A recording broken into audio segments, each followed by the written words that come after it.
Bismillahirrahmanirrahim. Assalamualaikum warahmatullahi wabarakatuh. Sobahul khair. Kaifa halukum? Oke, alhamdulillah bil khair walhamdulillah. Nah, hari ini kita akan membahas berkenaan tentang puasa Ramadan bagian kedua. Materi selanjutnya adalah sunah-sunah ketika puasa. Yang pertama, sunah-sunah terkait berbuka puasa. Disunahkan untuk segera berbuka ketika datang waktu berbuka. Lalu, ketika berbuka disunahkan dengan memakan beberapa butir ruthab atau kurma segar. Namun, jika tidak ada, maka boleh juga mengkonsumsi beberapa butir tamar atau kurma kering. Namun, jika tidak ada keduanya, maka diperbolehkan dengan meminum air putih. Selanjutnya yaitu berdoa ketika berbuka puasa, seperti doa yang diajarkan oleh Rasulullah SAW. Selanjutnya yaitu sunah-sunah terkait makan sahur. Ketika makan sahur, hukumnya adalah sunah muakkad. Dianggap sudah makan sahur jika makan atau minum di waktu sahar atau di waktu sahur, walaupun hanya sedikit. Dan di dalam makan sahur itu terdapat keberkahan. Jadi jika sebelum tidur malam antum bersahur, itu hitungannya bukan merupakan sahur di waktu sahar. Lalu disunahkan untuk mengakhirkan makan sahur. Seperti contoh, antum makan sahur jam 4 dan azan subuh itu 4:30. Nah, itu merupakan waktu yang disunahkan. Lalu disunahkan juga untuk makan sahur dengan tamar atau kurma kering. Sunnah selanjutnya yaitu orang yang berpuasa wajib meninggalkan semua perbuatan yang diharamkan oleh agama dan dianjurkan untuk memperbanyak melakukan ketaatan seperti bersedekah, membaca Al-Quran, memperbanyak sholat sunnah, berzikir, membantu orang lain, i'tikaf, menuntut ilmu agama, dan lain sebagainya.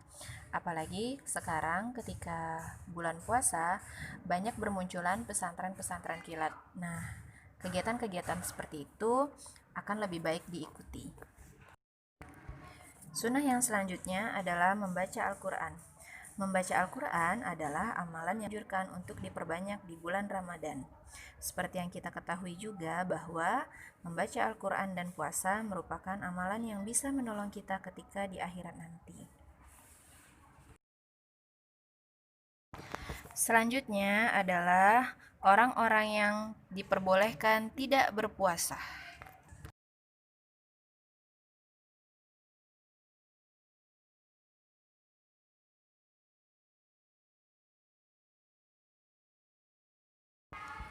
Orang-orang yang diperbolehkan tidak berpuasa yang pertama adalah orang sakit yang bisa membahayakan dirinya jika berpuasa.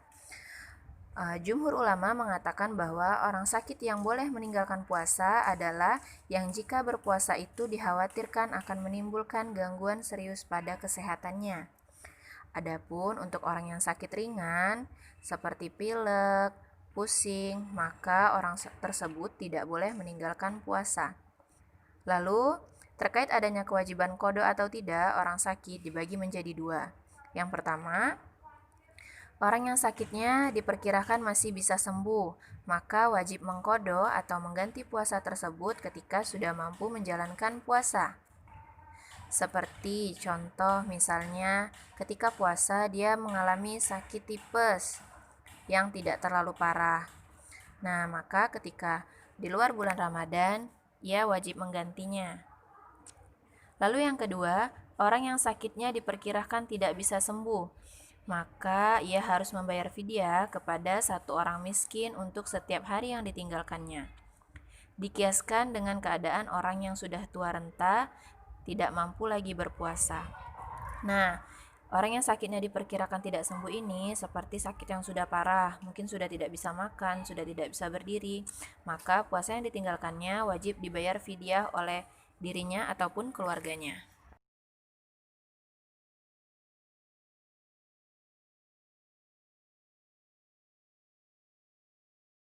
Lalu, orang yang diperbolehkan untuk tidak berpuasa lainnya yaitu adalah musafir. Orang yang bersafar boleh meninggalkan puasa Ramadan, baik perjalanannya sulit dan berat jika dilakukan dengan berpuasa. Namun, apabila orang bersafar itu berniat berempat tujuan safarnya lebih dari 4 hari, maka ia tetap harus menjalankan puasanya. Lalu berkenaan dengan musafir yang perjalanannya ringan dan tidak berat, maka harus berpuasa. Seperti contoh menggunakan kendaraan yang nyaman, seperti kendaraan sendiri atau pesawat. Ketika ia memang tidak mengalami mabuk, maka ia wajib berpuasa. Apalagi dengan menggunakan pesawat yang biasanya perjalanannya hanya sebentar. Lalu, orang yang hampir setiap hari bersafar, seperti pilot, supir bus, supir truk, masinis, dan sebagainya, diperbolehkan untuk tidak berpuasa selama bersafar, namun ia tetap harus mengganti puasanya. Orang yang diperbolehkan untuk tidak berpuasa selanjutnya adalah orang yang sudah tua renta. Orang yang sudah tua renta dan tidak lagi mampu untuk berpuasa diperbolehkan untuk tidak berpuasa Ramadan. Lalu, wajib bagi mereka untuk membayar fidyah kepada satu orang miskin untuk setiap hari yang ditinggalkannya. Selanjutnya, orang yang diperbolehkan untuk tidak berpuasa yaitu adalah wanita hamil dan menyusui. Untuk wanita hamil atau sedang menyusui, boleh meninggalkan puasa Ramadan, baik karena ia khawatir terhadap kesehatan dirinya maupun khawatir terhadap kesehatan si bayi. Beberapa ulama berpendapat, sebagian ulama berpendapat bagi mereka cukup membayar fidyah tanpa qada. Sebagian ulama lagi berpendapat cukup mengqada tanpa fidyah. Lalu sebagian ulama lain juga berpendapat bagi mereka qada dan fidyah jika meninggalkan puasa karena khawatir akan kesehatan si bayi. Yang lebih rajin insya Allah adalah pendapat kedua, bagi mereka wajib mengqada saja tanpa membayar fidyah. Selanjutnya, orang yang boleh tidak berpuasa yaitu orang yang memiliki sebab yang membolehkan tidak berpuasa, di antaranya orang yang pekerjaannya berat. Nah, orang yang pekerjaan berat ini meskipun ia tidak berpuasa, wajib tetap mengqada puasanya di luar bulan Ramadan. Orang yang berat pekerjaannya ini seperti mungkin tukang bangunan karena ia mengangkat barang-barang yang berat dan juga bekerjanya di bawah terik matahari ataupun pekerjaan berat lainnya. Lalu orang yang sangat kelaparan dan kehausan sehingga bisa membuatnya binasa.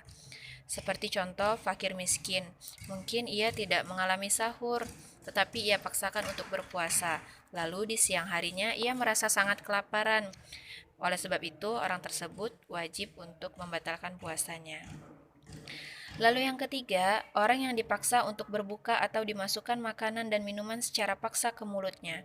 Orang yang demikian boleh berbuka dengan mengqadanya di lain hari, dan ia tidak berdosa karenanya. Ini mungkin untuk orang-orang yang mempertahankan agama Islam. Mungkin ia disuruh untuk membatalkan puasanya. Untuk apa berpuasa? Untuk apa beragama Islam? Seperti itu. Atau mungkin juga untuk orang yang sakit, tetapi dia mungkin berkeras hati untuk melanjutkan puasa. Lalu mungkin ada orang yang memasukkan makanan ke mulutnya supaya ia batal puasanya. Itu tidak apa-apa. Lalu yang keempat adalah mujahid fisabilillah, adalah orang-orang yang berperang di medan perang. Diperbolehkan bagi mereka untuk meninggalkan puasa. Selanjutnya adalah pembatal puasa atau hal-hal yang dapat membatalkan puasa. Yang pertama adalah makanan minum dengan sengaja. Kedua, keluar mani dengan sengaja. Yang ketiga, muntah dengan sengaja. Yang keempat, keluarnya darah haid dan nifas. 5. Tiba-tiba menjadi gila atau pingsan. Yang keenam, ridah atau murtad. Yang ketujuh, berniat untuk berbuka. Yang kedelapan, merokok. Yang kesembilan, jima atau bersenggama. Di tengah hari berbuka puasa. Selain membatalkan puasa dan wajib mengqada puasa, juga diwajibkan menunaikan kafarah atau membebaskan budak. Jika tidak ada, maka puasa 2 bulan berturut-turut. Jika tidak mampu, maka wajib memberi makan 60 orang miskin. Selanjutnya adalah hijamah atau bekam. Nah, hijamah atau bekam ini masih dalam perselisihan karena sebagian berpendapat ada yang boleh, namun sebagian boleh. Lalu selanjutnya adalah masalah donor darah. Nah, ini juga masih ada perselisihan. Sebagian ulama mengatakan tidak membatalkan puasa, namun sebagian ulama yang lain ada yang bilang membatalkan puasa. Lalu inhaler sama juga terdapat perselisihan. Sebagian mengatakan ini membatalkan puasa karena dimasukkan melalui hidung. Namun, sebagian ulama lagi mengatakan tidak membatalkan. Selanjutnya, yaitu yang bukan merupakan pembatal puasa, sehingga diperbolehkan melakukannya. Yang pertama yaitu mengakhirkan mandi hingga terbit fajar bagi orang yang junub atau wanita yang sudah bersih dari nifas atau haid. Seperti contoh, antum sedang haid, namun malam harinya haid antum berhenti. Antum bersahur, tetapi antum belum mandi. Ketika imsak, antum juga belum mandi. Nah, setelah subuh baru antum melaksanakan mandi bersih. Nah, puasa antum tetap sah. Selanjutnya yaitu berkumur-kumur dan istinsyak atau menghirup air ke hidung. Yang ketiga, mandi di tengah hari puasa atau mendinginkan diri dengan air. Yang keempat, mencicipi makanan ketika ada kebutuhan, selama tidak masuk ke dalam kerongkongan. Yang kelima, bercumbu dan mencium istri bagi yang mampu mengendalikan birahinya. Yang keenam, memakai parfum dan wewangian. Yang ketujuh, menggunakan siwak atau sikat gigi. Yang kedelapan, menggunakan celak. Yang kesembilan, menggunakan tetes mata. Yang kesepuluh, menggunakan tetes telinga. Yang 11, makan dan minum 5 menit sebelum terbit fajar, atau yang sering kita dengar dengan waktu imsak. Nah, jadi ketika waktu imsak itu masih diperbolehkan untuk makan dan minum, karena pembatas kita berpuasanya itu adalah di azan subuh. Hal yang dimakruhkan ketika berpuasa, yang pertama, terlalu dalam dan berlebihan dalam berkumur-kumur dan istinsyak. Nah, tadi kan diperbolehkan, namun jika berlebihan juga tetap dimakruhkan. Yang kedua adalah puasa wisyal, yaitu menyambung puasa selama 2 hari tanpa diselingi dengan makan atau minum sama sekali. Yang ketiga, mencicipi makanan tanpa ada kebutuhan. Kalau cuman antum kepo dengan masakan orang tua antum tetapi tidak ada kebutuhan, maka itu tidak diperbolehkan ya atau dimakruhkan, walaupun tidak masuk ke dalam kerongkongan. Lalu, bercumbu dan mencium istri untuk orang yang tidak mampu mengendalikan birahinya. Yang kelima, bermalas-malasan atau terlalu banyak tidur tanpa ada kebutuhan. Nah, tidur tidak boleh berlebihan, tidak boleh bermalas-malasan, jadi tetap harus melaksanakan aktivitas seperti biasa. Yang keenam, berlebihan dan menghabiskan waktu dalam perkara mubah yang tidak bermanfaat. Nah, ini seringkali kita lakukan, berlebihan dan menghabiskan waktu ketika berpuasa. Seperti contoh, tadi kan kita sudah berbincang bahwa ketika kita berpuasa, maka kita harus melebihkan dalam membaca Al-Quran. Namun, sekarang ini banyak sekali orang yang ketika berpuasa malah menghabiskan waktunya untuk hal yang tidak bermanfaat, seperti nonton sinetron, nonton drakor, atau bermain kartu, bermain hal-hal yang tidak bermanfaat. Nah, itu juga maka puasanya akan dimakruhkan. Selanjutnya yaitu beberapa kesalahpahaman dalam ibadah puasa. Yang pertama, niat puasa itu tidak perlu dilafalkan karena niat puasa itu adalah amalan hati. Nabi SAW juga tidak pernah mengajarkan lafal niat puasa. Menetapkan iktikad dalam hati bahwa besok akan berpuasa ini sudah niat yang sah. Lalu yang kedua adalah berpuasa namun tidak melaksanakan sholat fardu. Ini merupakan suatu kesalahan yang sangat fatal. Di antaranya juga perilaku sebagian orang. Nah, ini sering nih, makan sahur untuk berpuasa, tapi dia malah nggak bangun sholat subuh. Nah, ini juga merupakan sesuatu yang salah. Selanjutnya yaitu berbohong. Nah, berbohong memang tidak membatalkan puasa. Berbohong memang tidak membatalkan puasa, namun mengurangi pahala puasa karena berbohong adalah perbuatan yang maksiat. Lalu selanjutnya adalah sebagian orang menahan diri untuk melakukan perbuatan maksiat hingga datang waktu berbuka. Nah, ini seringkali kita lakukan. Ketika contoh, nantilah mau bermaksiatnya setelah berbuka. Padahal maupun berbuka maupun tidak berbuka maupun dalam puasa Ramadan ataupun tidak Ramadan, hal-hal tersebut tetap menjadi hal yang dilarang oleh Allah Subhanahu wa taala. Yang kelima adalah tidurnya orang yang berpuasa adalah ibadah. Nah, itu merupakan suatu hadis yang lemah. Karena banyak orang yang menafsirkan ketika sepanjang berpuasa itu diibaratkan dengan tidur, atau ia berpuasa tetapi dia tidur dari pagi sampai dengan sore. Nah, ini juga bukan merupakan sesuatu yang benar. Lalu yang keenam adalah tidak ada hadis berkenaan dengan berbukalah dengan yang manis. Pernyataan ini sudah sangat tersebar ya di masyarakat, padahal tidak ada hadis tersebut. Nah, tadi sudah dijelaskan berkenaan tentang berbuka. Ketika berbuka, kita akan makan kurma ruhtob atau kurma segar, atau kurma tamer atau kurma kering. Jika tidak ada, maka silakan meneguk beberapa teguk air putih. Lalu yang terakhir adalah tidak tepat mendahulukan berbuka dengan makanan yang manis ketika tidak ada kurma. Lebih salah lagi jika mendahulukan makanan manis padahal ada kurma, yang sesuai dengan Rasulullah tadi yang sudah Ibu jelaskan.